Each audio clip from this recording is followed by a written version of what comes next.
Assalamualaikum warahmatullahi wabarakatuh. Pada yang terhormat, Kepala Dinas Kesehatan Kota Depok, izinkan kami dari kelompok 1 untuk memaparkan proposal dari penelitian kami yang memiliki judul Analisa Faktor Penyebab Terjadinya Hipertensi pada Usia Produktif di Lingkungan UPTD Puskesmas Tapos Kota Depok tahun 2023. Sebelumnya saya akan memperkenalkan anggota dari kelompok 1 yang beranggotakan 6 orang. Yang pertama ada Alicia Hera Ramadhani, ada Fadilah Fatan, ada Rizky Aranda, Muhammad Gian Purnama, Miranti Laleda, dan saya sendiri Widya Rahma Pramudita. Untuk pembahasan pada presentasi pada hari ini, yang pertama kita akan membahas mengenai bab 1 yaitu pendahuluan, lalu ada bab 2 mengenai tinjauan pustaka, bab 3 mengenai kerangka konsep dan definisi operasional, lalu bab 4 mengenai metodologi penelitian, hasil, dan pembahasan sementara. Baik, untuk yang pertama di sini ada pendahuluan. Di sini hipertensi itu memiliki julukan sebagai silent killer. Apa itu silent killer? Jadi silent killer merupakan penyakit yang tidak ada tanda ataupun gejala khusus, di mana orang-orang yang memiliki penyakit ini masih merasa sehat dan beraktivitas seperti biasa.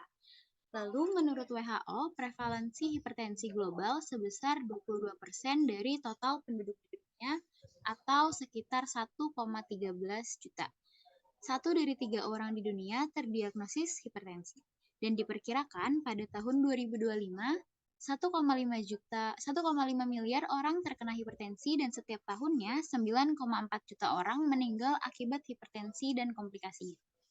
Untuk hipertensi dengan komplikasi itu merupakan penyebab kematian nomor 5 pada semua umur dengan angka kematiannya sebesar 5,3% menurut SRS pada tahun 2014. Selanjutnya akan dijelaskan oleh Alicia Hera. Selanjutnya ada latar belakang hipertensi. Prevalensi hipertensi usia lebih dari 18 tahun di Indonesia sebesar 34,1%.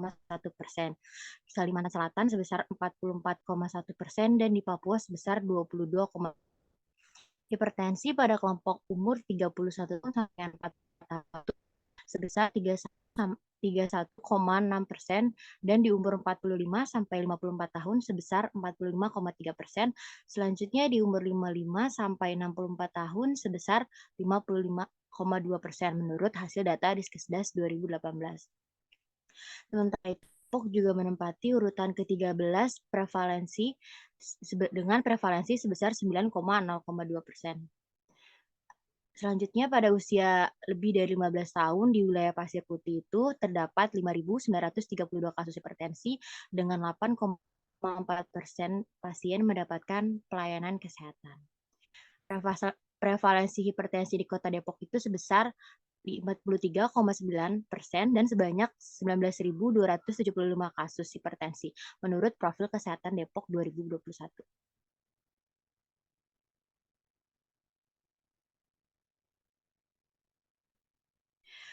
Sebesar 34,43% penderita hipertensi ini tidak mengetahui bahwa dirinya hipertensi sehingga tidak mendapatkan pengobatan. Dan 8,8% terdiagnosis hipertensi itu rutin minum obat dan 12,3% orang yang terdiagnosis hipertensi tidak minum obat serta 13,33% tidak rutin minum obat. Dan sebagian besar penderita hipertensi juga tidak menyadari bahwa dirinya telah menderita hipertensi ataupun mendapatkan pengobatan. Hal tersebut menunjukkan bahwa sosialisasi mengenai potensi bahaya dari penyakit hipertensi masih kurang di Indonesia.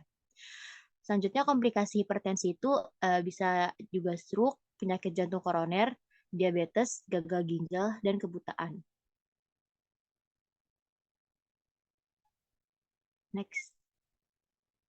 Stroke ini mendapatkan persentase sebesar 51% dan penyakit jantung koroner itu 45% yang merupakan penyebab kematian tertinggi di Indonesia. Faktor penyebab hipertensi itu bisa juga melalui usia, pola hidup, pola makan, serta riwayat keturunan keluarga.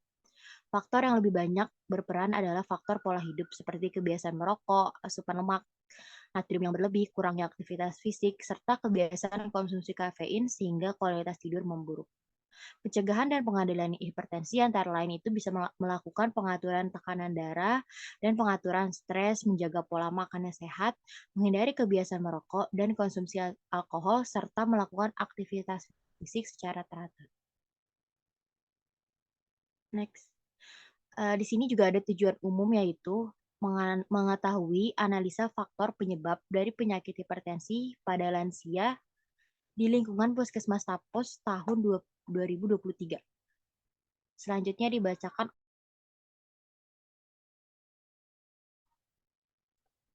Tujuan khusus. Yang pertama, tujuan khususnya mengetahui derajat kesehatan masyarakat berdasarkan aspek demografi, yaitu jenis kelamin, usia, pendidikan, status perkawinan, pekerjaan di wilayah kerja Puskesmas Tapos tahun 2003. Yang kedua adalah mengetahui prevalensi penyakit hipertensi pada usia produktif di wilayah kerja Puskesmas Tapos tahun 2023.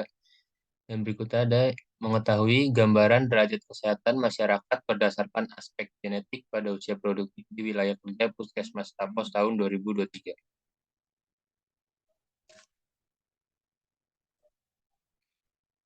Selanjutnya ada mengetahui gambaran derajat kesehatan masyarakat berdasarkan aspek perilaku kesehatan, yaitu aktivitas fisik, mengonsumsi makanan sehat, yaitu dan buah, dan usia produktif di wilayah kerja Puskesmas Tapos tahun 2020. Berikutnya, mengetahui gambaran derajat kesehatan masyarakat berdasarkan aspek layanan kesehatan masyarakat berdasarkan aspek layanan kesehatan, cek kesehatan berkala pada usia produktif di wilayah kerja Puskesmas Tapos tahun 2023. Berikutnya, mengetahui prioritas masalah kesehatan yang terjadi di wilayah kerja Puskesmas Tapos tahun 2023.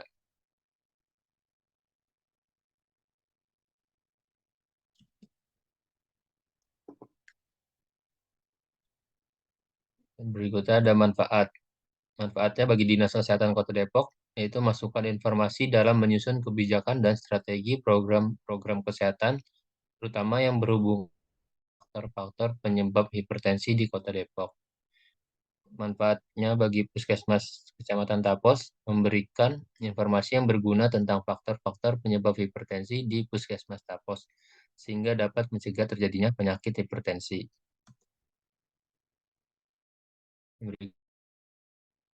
Sarjana Kesehatan Masyarakat dan Fakultas Ilmu Kesehatan UIMA. Di laporan derajat masyarakat yang bisa disebarluaskan sebagai contoh untuk penyakit hipertensi yang ada di Kota Depok, mengenai faktor-faktor yang menjadi penyebab penyakit hipertensi serta pengembangan ilmu dalam rangka analisis masalah kesehatan yang terjadi di wilayah Puskesmas Tapos tahun 2023. Bagi mahasiswa, penelitian ini diharapkan dapat dipergunakan sebagai bahan bacaan bagi mahasiswa, koleksi pustaka, dan sebagai bahan referensi bagi penelitian berikutnya. Berikutnya akan dibacakan oleh Fadilah Fatan. Berikutnya yaitu tinjauan pustaka. Di tinjauan pustaka ini ada definisi produktif, yaitu waktu di mana seseorang dapat beraktivitas dan berproduksi dengan baik. Berikutnya ada definisi hipertensi, yaitu ketika tekanan darah sistolik lebih dari 140 mmHg dan atau tekanan darah diastolik lebih dari 90 mmHg. Next.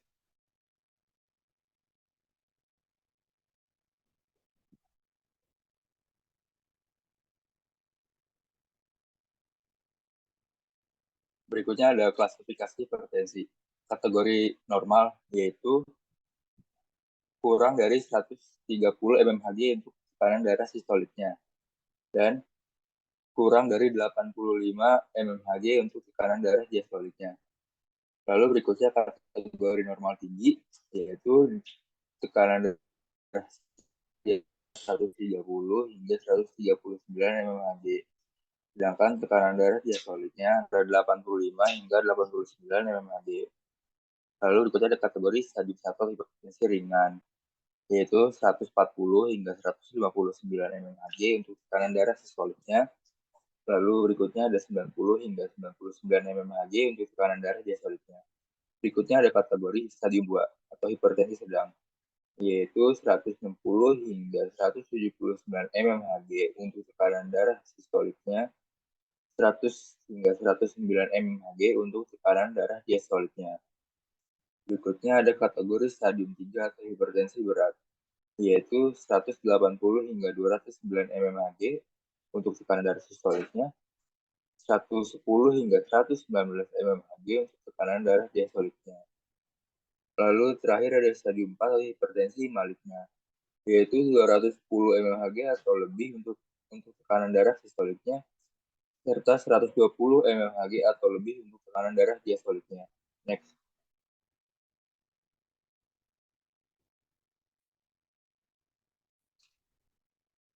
Penyebab hipertensi. Hipertensi esensial, yaitu peningkatan tekanan darah yang belum diketahui secara pasti penyebabnya. Hipertensi primer dapat terjadi karena kebiasaan gaya hidup yang buruk atau riwayat keluarga.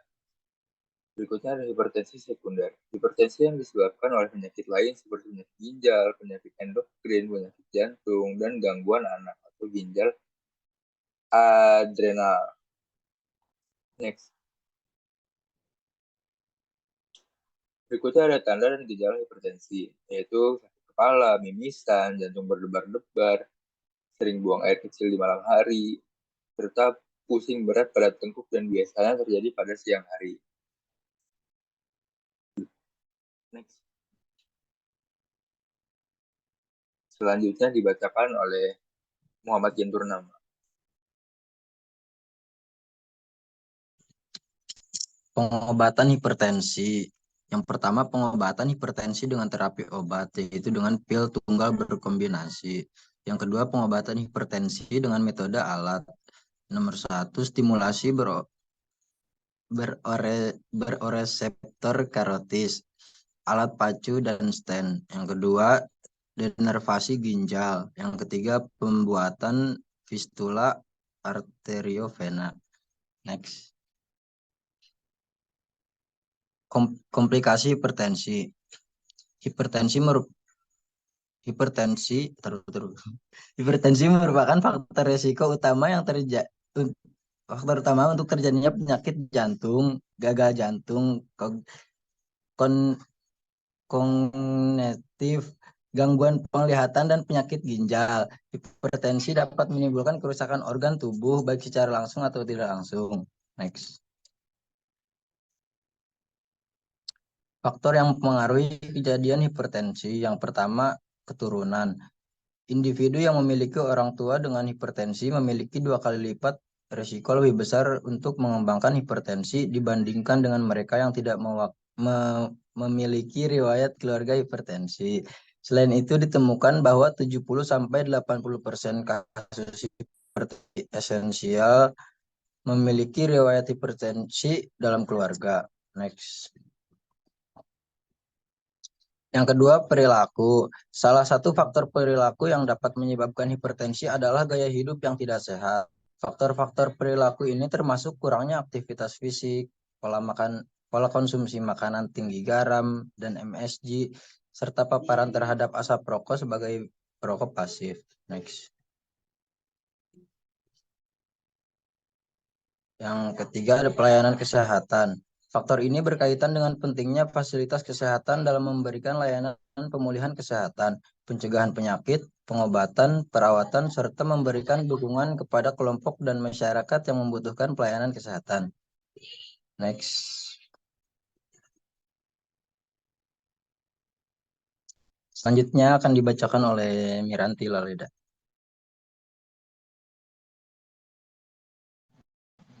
Baik, saya akan melanjutkan. Selanjutnya di sini ada kerangka teori.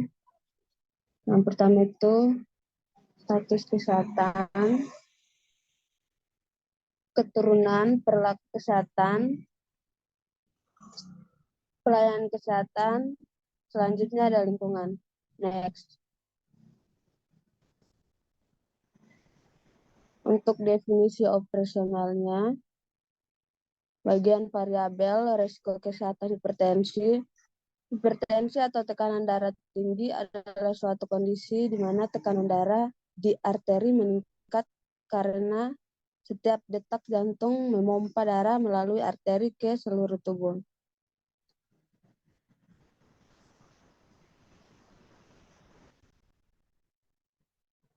Cara ukur menyebar kuesioner pada responden. Untuk alat ukurnya itu berbentuk kuesioner. Hasil ukur diketahui prevalensi kejadian hipertensi di wilayah kerja UPTD Puskesmas Tapos Kota Depok.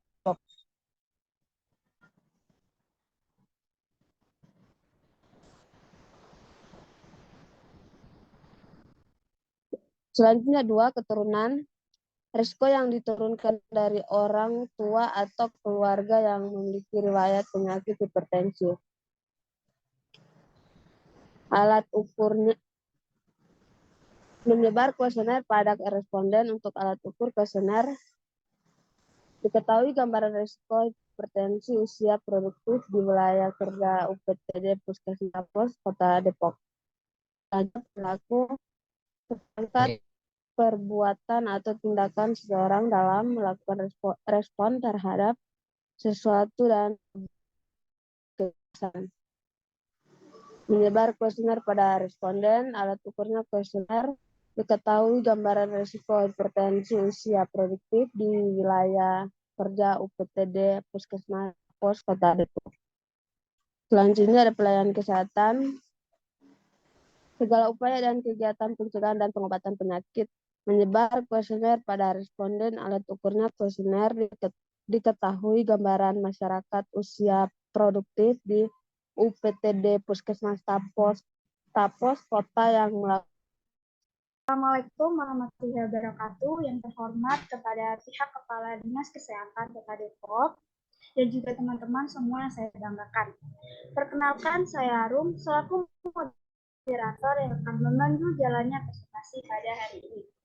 Sebelumnya, saya akan memperkenalkan anggota kelompok saya. Yang pertama ada Aldi Ilhamsyah, yang kedua Arum Juniati, saya sendiri, yang ketiga ada Nadir Safanateja, yang keempat ada Risa Nur Karimah, yang kelima ada Salma Putri Hadidah, yang terakhir ada Ridho Maulida TS. Mohon maaf untuk Ridho Maulida berhalangan hadir karena ada kepentingan pribadi. Baik, di sini saya akan mempresentasikan hasil laporan praktek belajar lapangan kesehatan masyarakat yang berjudul tentang stunting di Puskesmas Tapos. Baik, selanjutnya.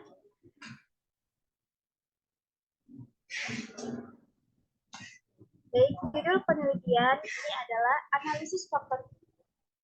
Baik, judul penelitian yaitu analisis faktor-faktor yang mempengaruhi kejadian stunting pada balita 0-5 tahun RW 7 di wilayah Puskesmas Kecamatan Tapos tahun 2023. Maaf ada kesalahan dari penulisan bahwa kami meneliti stunting itu di RW 7 ya. Slide selanjutnya.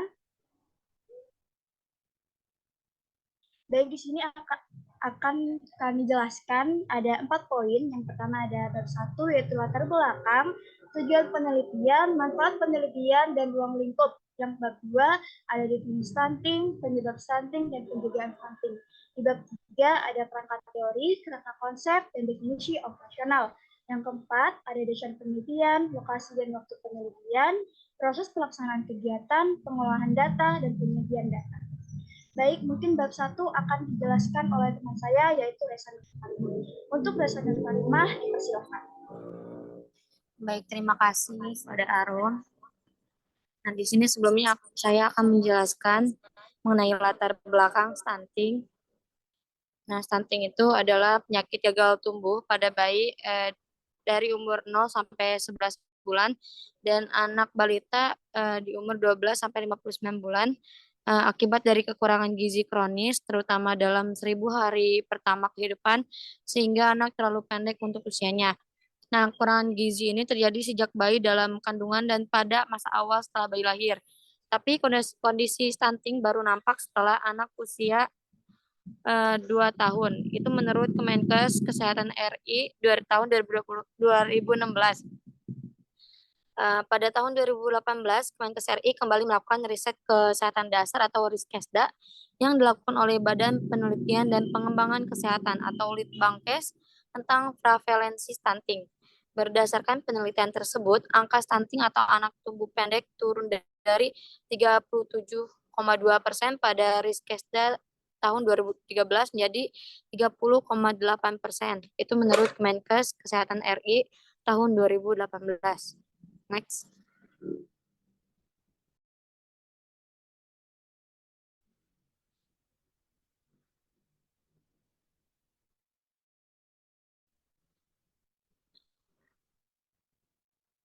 Nah, di sini ada tujuannya, yaitu yang pertama ada tujuan khusus. Tujuan khusus kami yaitu mengetahui derajat kesehatan masyarakat berdasarkan aspek lingkungan penyakit stunting di wilayah kerja Puskesmas Tapos tahun 2023.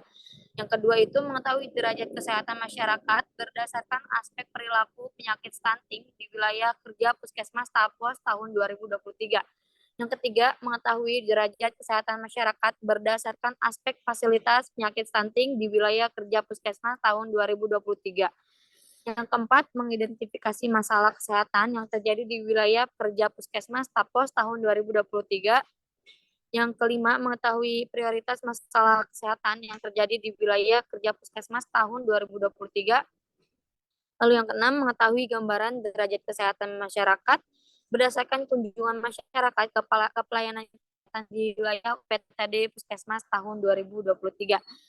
Nah, di sini ada manfaat penelitiannya, yaitu yang pertama ada manfaat bagi Dinas Kesehatan, yaitu memberikan informasi tentang hasil penelitian sebagai bahan acuan dalam pengambilan kebijakan selanjutnya untuk mencegah dan menanggulangi penyakit stunting pada bawah 2 tahun atau balita dari umur 0 sampai 24 bulan di wilayah Puskesmas Tapos tahun 2023.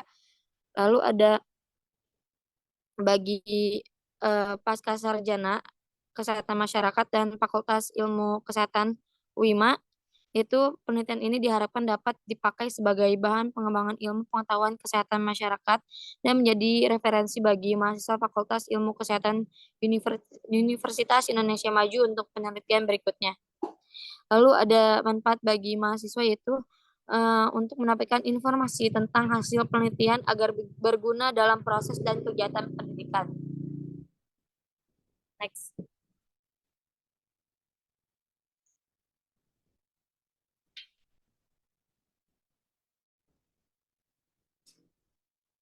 Nah, di sini ada ruang lingkupnya. Laporan ini berisi tentang analisis faktor pengaruh kejadian stunting balita dari 0 sampai 5 tahun di wilayah Puskesmas Kecamatan Tapos.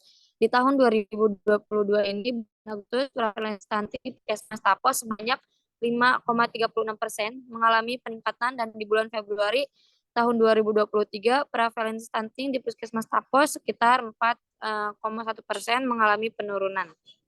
Selanjutnya akan dibacakan oleh Salma.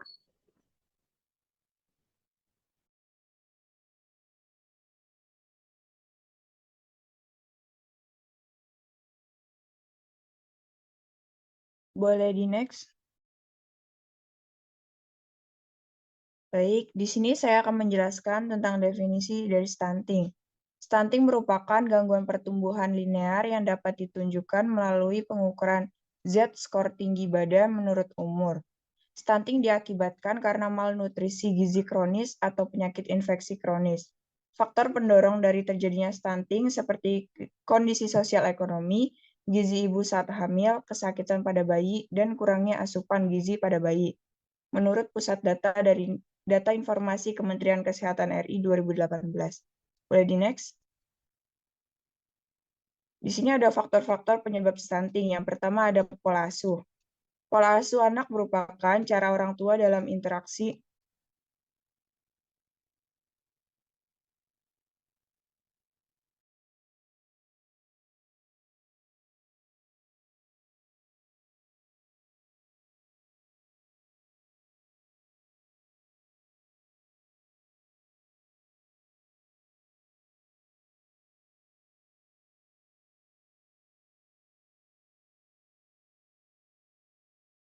Maaf, saya lanjutkan. Untuk yang pertama ada pola asuh anak merupakan cara orang tua dalam interaksi orang tua dengan anak tersebut yang terdiri dari cara orang tua untuk merawat, menjaga, mendidik, membimbing, melatih, membantu, dan mendisiplinkan anak agar tumbuh dengan baik sesuai dengan nilai dan norma yang ada di masyarakat.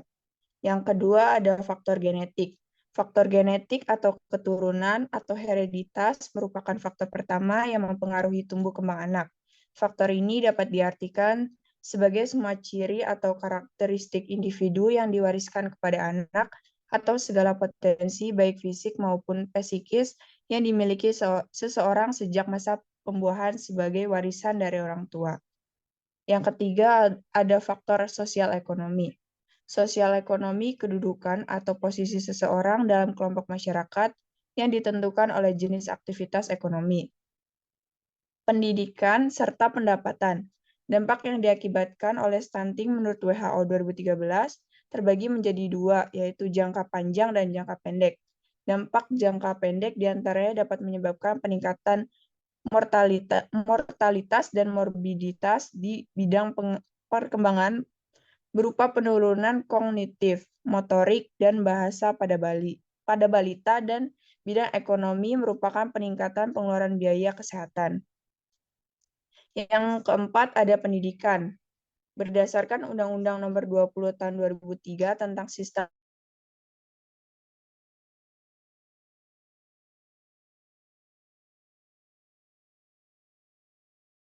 capai dan kemampuan yang dikembangkan. Yang kelima ada lingkungan. Lingkungan juga dapat diartikan ke dalam segala sesuatu yang ada di sekitar manusia dan mempengaruhi perkembangan kehidupan manusia. Lingkungan juga mencangkup kondisi fisik seperti keadaan sumber daya alam seperti tanah, air, energi surya, dan mineral, serta flora dan fauna yang tumbuh di darat dan di laut. Boleh di next? Di sini ada pencegahan stunting. Yang pertama, pemberian ASI eksklusif pada bayi hingga 6 bulan. Yang kedua, memantau perkembangan anak dan membawa ke posyandu secara berkala. Yang ketiga, mengonsumsi secara rutin tablet tambah darah atau TTD. Yang keempat, ada memberikan MPASI yang bergizi dan kaya protein hewani untuk bayi yang berusia di atas 6 bulan. Boleh di next?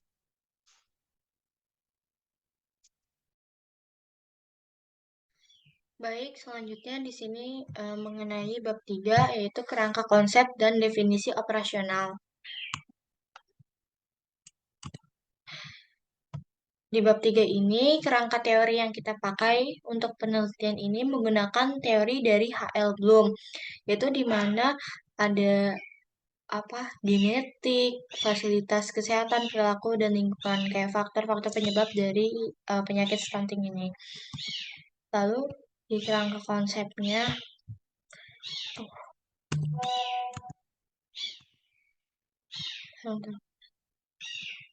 di kerangka konsepnya ini kita memakai dari sisi lingkungan yang kita cari untuk faktor penelitian kita itu ada sanitasi lingkungan, sosial ekonomi, dan pendidikan. Lalu dari faktor perilaku itu ada pola asuh. Lalu dari fasilitas kesehatan itu bagaimana upaya pencegahan untuk stunting ini. Nah, di bab 3 juga ada definisi operasional. Variabel stunting, definisi operasionalnya, balita yang mengalami stunting di RW 07 di wilayah puskesmas kecamatan Tapos. Cara ukurnya menggunakan angket, lalu alat ukurnya data primer menggunakan kuesioner. Hasil ukurnya diketahui jumlah data balita yang terkena stunting. Lalu kedua, pola asuh. Definisi operasionalnya sebuah perilaku yang mempengaruhi risiko terjadinya stunting. Lalu cara ukurnya menggunakan angket, alat ukurnya data primer menggunakan kuesioner. Hasil ukurnya diketahui gambaran mengenai pola asuh pada anak balita yang terkena stunting.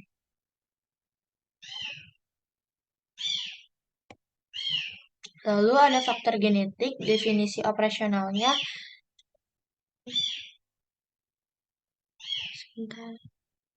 Faktor genetik atau keturunan hereditas merupakan faktor pertama yang mempengaruhi tumbuh kembang anak.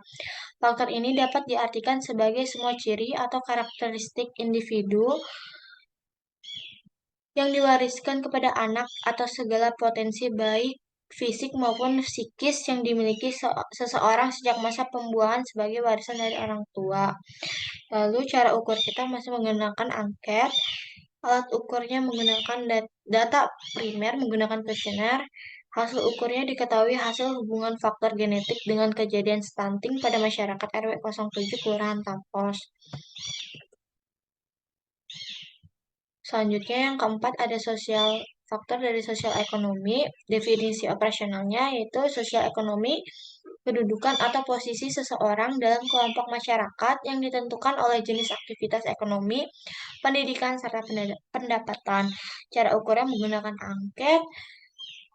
Alat ukurnya data primer menggunakan kuesioner, dan hasil ukurnya dapat diketahui hasil jumlah pendapatan masyarakat sekitar RW 07. Lalu kelima, ada pendidikan dengan definisi operasionalnya, yaitu tingkat pendidikan merupakan suatu kegiatan seseorang dalam mengembangkan kemampuan, sikap, dan bentuk tingkah lakunya, baik untuk kehidupan masa kini dan sekaligus persiapan bagi kehidupan di masa yang akan datang. Indikator tingkat pendidikan salah satunya adalah jenjang pendidikan yang terdiri dari pendidikan dasar, pendidikan menengah, dan pendidikan tinggi.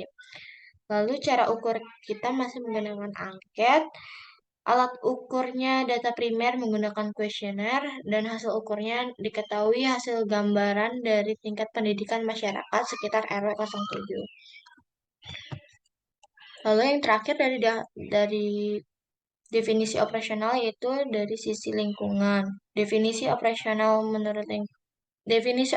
lingkungan yaitu menurut Munajat Danusaputro adalah semua benda, daya, dan kondisi termasuk manusia dan tingkah lakunya yang ada di sekitar manusia dan mempengaruhi kelangsungan hidup dan kesejahteraan manusia dan makhluk hidup lainnya. Cara ukurnya menggunakan angket, alat ukurnya menggunakan data primer, menggunakan kuesioner, dan hasil ukurnya dapat diketahui hasil observasi dari sanitasi lingkungan di wilayah RW 07.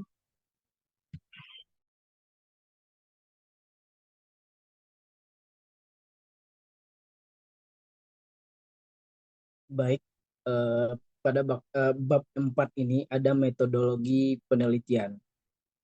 Next. Di metode penelitian ini yang pertama ada desain penelitian. Nah, di desain penelitian ini jenis penelitian ini adalah penelitian kuantitatif yang bersifat deskriptif, yakni suatu penelitian yang dilakukan untuk mendeskripsikan mengenai suatu fenomena. Nah, pengumpulan data primer yang diambil dengan menggunakan kuesioner terbentuk hard file dan sekunder yang diambil dari profil kesehatan UPTD Puskesmas Tapos pada tahun 2023. Nah, pada lokasi dan waktu penelitian mahasiswa program studi Sarjana Kesehatan Masyarakat semester 4, tepatnya di Fakultas Ilmu Kesehatan Universitas Indonesia Maju yang melaksanakan kegiatan PBL 1 pada tahun 2023 dengan melakukan analisis di wilayah kerja UPTD Puskesmas Tapos yang berlangsung mulai dari 19 Juni sampai 4 Juli 2023. Next.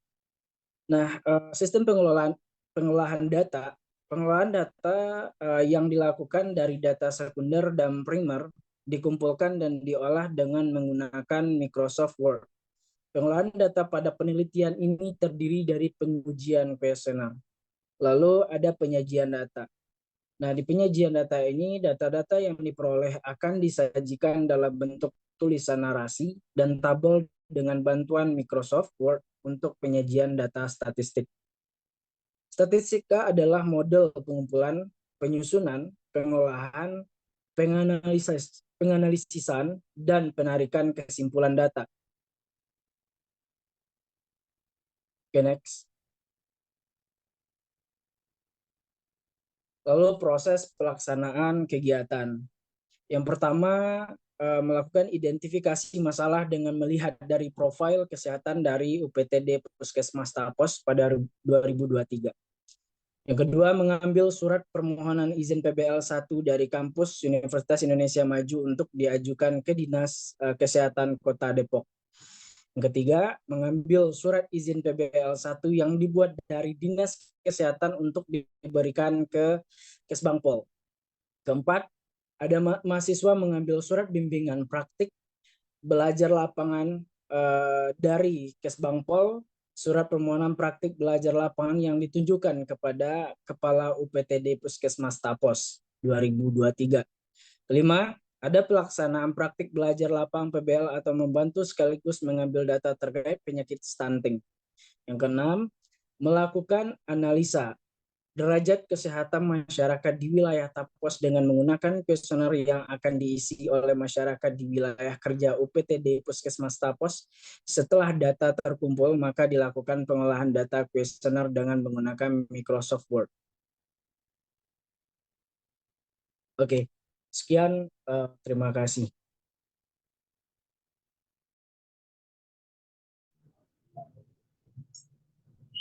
Baik, itu saja yang dapat kami sampaikan. Itu saja yang dapat kami presentasikan. Maaf bila ada salah kata. Assalamualaikum warahmatullahi wabarakatuh. Assalamualaikum warahmatullahi wabarakatuh. Waalaikumsalam warahmatullahi wabarakatuh. Kami dari kelompok 3 yang beranggota Julianti Karapesina, yang kedua ada Tiara Saffa Aisyah, yang ketiga ada saya sendiri Sonia Wahyu Amanda Putri, yang keempat ada Sarah Moni, yang kelima ada Roisa Marhabaini, dan terakhir ada Perdamaian Daily. Judul penelitian kami yaitu analisa faktor resiko kejadian tuberkulosis paru pada Puskesmas Tapos 2023. Next.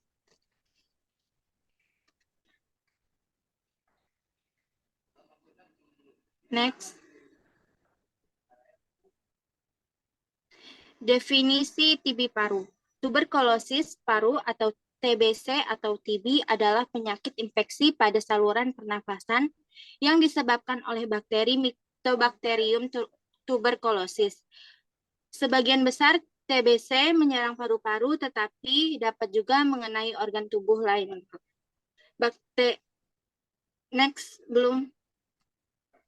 Bakteri dapat masuk melalui sistem pernafasan, pencernaan, dan luka terbuka pada kulit. Tetapi paling banyak melalui inhalasi droplet yang berasal dari penderita tuberkulosis. Selanjutnya akan dibacakan oleh Tiara Saffa. Baik, di sini ada manfaatnya. Manfaat bagi Kementerian Dinas Kesehatan itu ada manfaat bagi Kementerian Dinas Kesehatan Depok adalah mengetahui prevalensi penyakit tuberkulosis paru yang terupdate di wilayah Kecamatan Tapos. Dan untuk manfaat bagi Puskesmas Kecamatan Tapos itu menciptakan kerjasama yang saling menguntungkan dan bermanfaat antara institusi setempat dan dengan institusi pendidikan.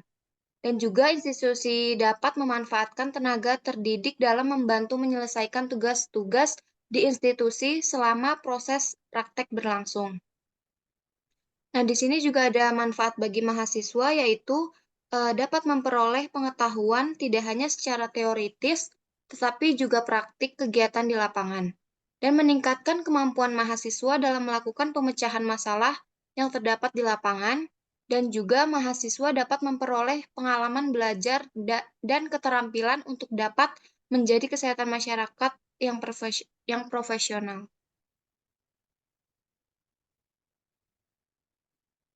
Selanjutnya akan dibacakan oleh Julianti.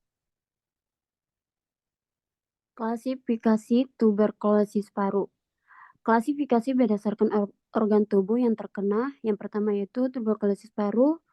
Tuberkulosis paru adalah tuberkulosis yang menyerang jaringan paraknim atau paru, yang tidak termasuk pleura atau selaput paru dan kelenjar pada hilus. 2. Tuberkulosis ekstra paru tuberkulosis ini menyerang organ tubuh lain selain paru, misalnya pleura, selaput otak, selaput jantung, atau perikardium, kelenjar limfe, tulang, persendian, kulit, usus, ginjal, saluran kencing, alat kelamin, dan lain-lain.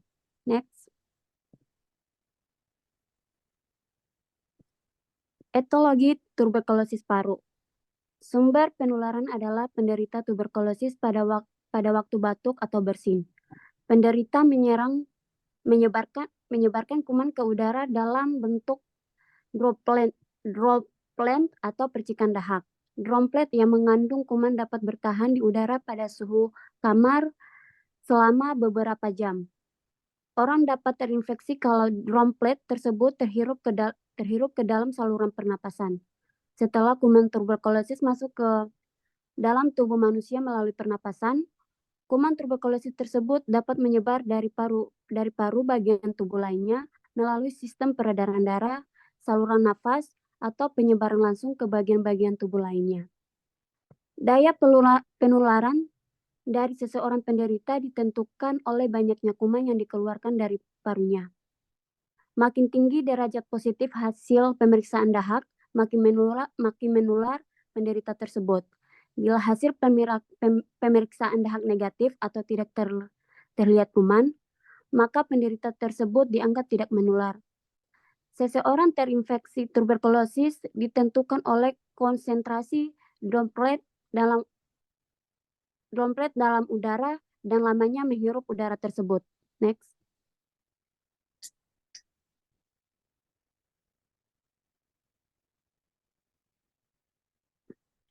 Diagnosis tuberkulosis paru. Diagnosis tuberkulosis paru ditegakkan melalui pemeriksaan gejala klinis, mikrobiologi, radiologi, dan patologi klinik.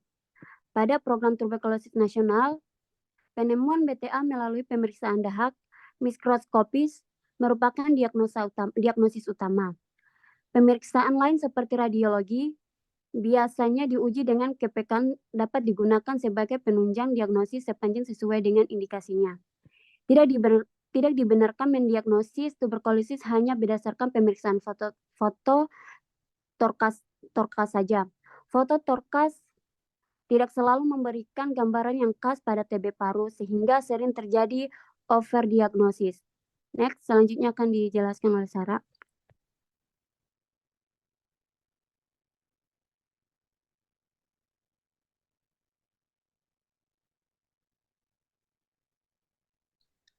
Baik, selanjutnya ada gejala TB paru. Yang pertama itu gejala sistemik atau umum. Penurunan nafsu makan dan berat badan, perasaan tidak enak atau melais, lemah, demam tidak terlalu tinggi yang berlangsung lama, biasanya dirasakan malam hari disertai keringat malam. Kadang-kadang serangan demam seperti influenza dan bersifat hilang timbul.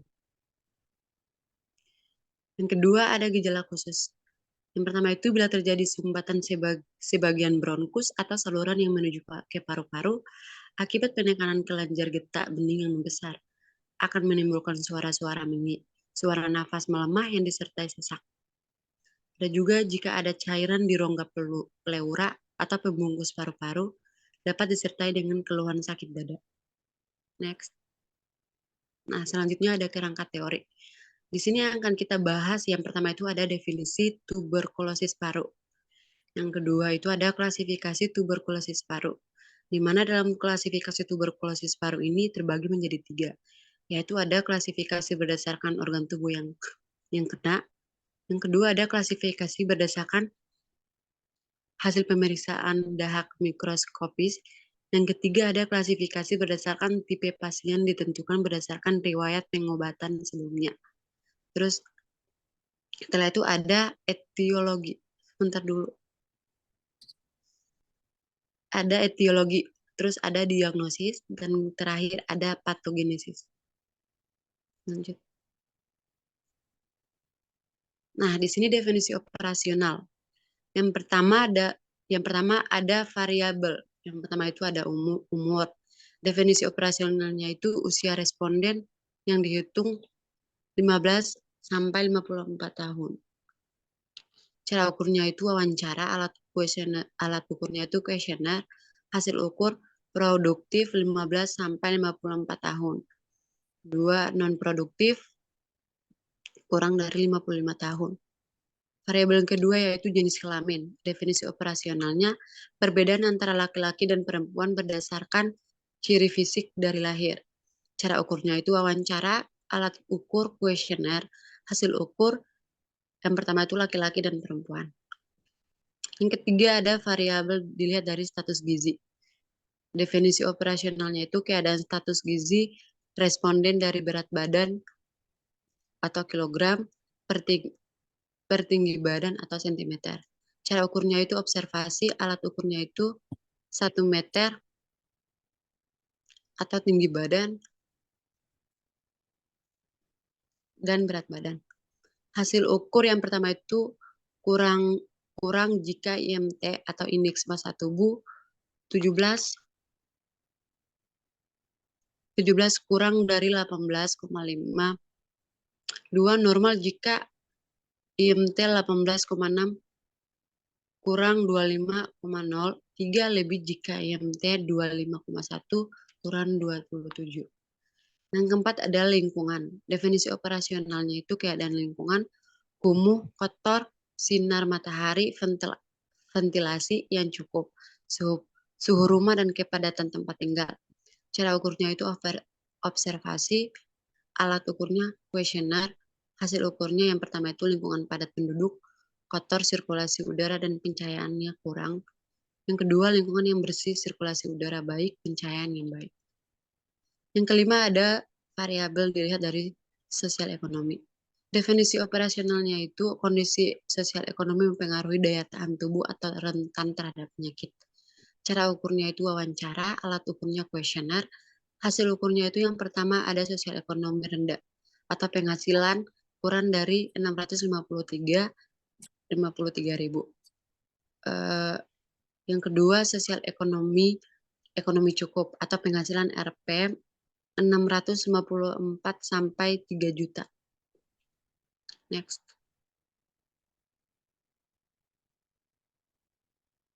Yang keenam, ada variabel dilihat dari waktu. Definisi operasionalnya itu kuman tuberkulosis dapat hidup 1 sampai 2 jam sampai beberapa hari. Alat ukurnya itu wawancara, kuesioner, hasil ukurnya itu yang pertama ada gejala dan tanda-tanda setelah terpapar, 2 tidak ada tanda dan gejala. Baik, selanjutnya akan dibacakan oleh Rosya. Terima kasih, Sarah.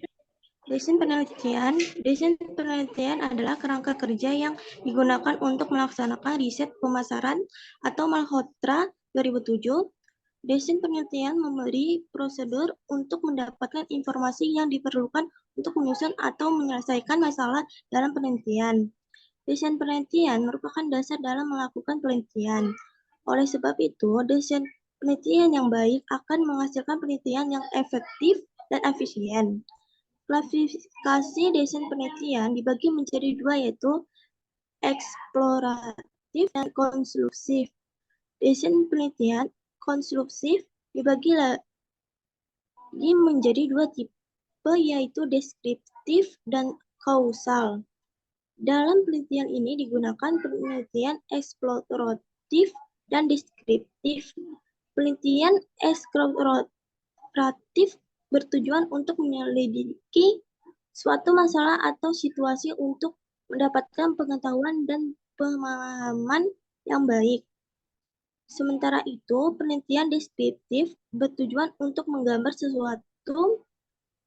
Penelitian deskriptif memiliki pernyataan yang jelas mengenai permasalahan yang dihadapi, di hipotesis yang spesifik, dan informasi detail yang dibutuhkan.